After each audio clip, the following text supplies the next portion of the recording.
আসলে ভালো গল্প নিয়ে আর ভালো চরিত্র নিয়ে আসতে চেয়েছিলাম, এবং আমার মনে হয়েছে আমি যখন প্রিয় মালতীর স্ক্রিপ্টটা পাই, আমি এরকম কিছু দিয়ে আসলে শুরু করতে চাই। এবং একটা আর্টিস্টের তো ডিফারেন্ট ধরনের কাজ করতে হবেই।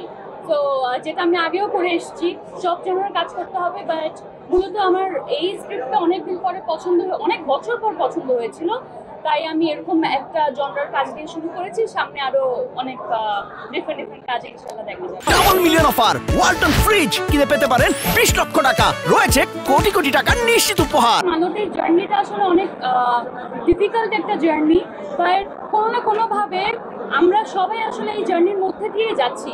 আমি একটা শব্দ ব্যবহার করেছিলাম কিছুক্ষণ আগে, ফিল্মটা অনেক গুরুত্বপূর্ণ। তো গুরুত্বপূর্ণ কেন সেটা আসলে আপনারা যখন সিনেমাটা দেখবেন তখন বুঝতে পারবেন। তবে এখানে অনেক জিনিস তুলে ধরা হয়েছে যেগুলো নিয়ে আগে আমরা কখনো কথা বলি নাই, স্পেশালি সিনেমার মাধ্যমে এই জিনিসগুলোকে তুলে ধরা হয়নি। যেমন আমি একটা ছোট্ট এক্সাম্পল দেই, সেটা হচ্ছে আজকে এখানে যখন আমি আসছিলাম প্রচণ্ড জ্যাম ছিল, আর আমি শুনতে পাচ্ছিলাম যে আমাদের গাড়ির পিছনে একটা অ্যাম্বুলেন্স রীতিমতো অ্যাম্বুলেন্সের সাইরেনটা বেজেই যাচ্ছে, কিন্তু তাকে কোনো ধরনের জায়গা করে দেওয়া হচ্ছে না। ডেফিনেটলি ওখানে একজন পেশেন্ট আছে বা এমার্জেন্সি একটা ব্যাপার ঘটছে এখানে, তো আমাদের তো আসলে তাদেরকে জায়গা করে দেওয়ার দায়িত্ব। তো এরকম অনেক ধরনের দায়িত্ব আছে যেগুলো আসলে ঠিক মতো আমরা হয়তো বা করতে পারছি না, কোনো না কোনো জায়গায় একটা সিস্টেম্যাটিক এরার আছে।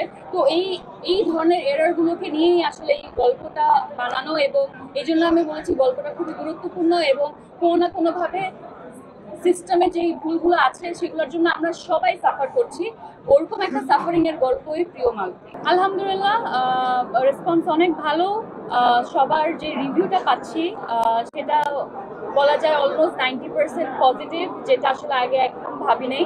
আমরা খুব অল্প এক্সপেকটেশন নিয়ে আসলে এরকম একটা সময়ে এই ফিল্মটা রিলিজ করি, বিকজ ফিল্মটা খুবই গুরুত্বপূর্ণ ছিল, এবং এই সময়টাতে রিলিজ করা যদিও একটা রিস্ক ছিল, বাট তারপরও আমি বলবো আমাদের প্রডিউসার আর সবাই, তাদেরকে অনেক ধন্যবাদ। তারা আসলে কোন সময় দিলে ভালো হবে, কোন সময় দিলে খারাপ হবে, এইসব জিনিসগুলো আসলে মাথায় রাখেন নাই। তারা এই রিস্কটা নিয়েছেন, তাদেরকে অনেক ধন্যবাদ।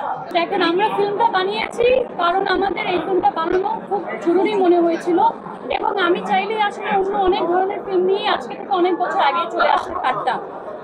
কোনো ধরনের ইন্টেনশন নিয়ে আসলে কাজটা করা হয়নি। ইন্টেনশন শুধু এটাই ছিল যে এই গল্পটা খুবই গুরুত্বপূর্ণ গল্প, আর পুরস্কার পাওয়া না পাওয়া এগুলো আসলে অনেক পরের বিষয়।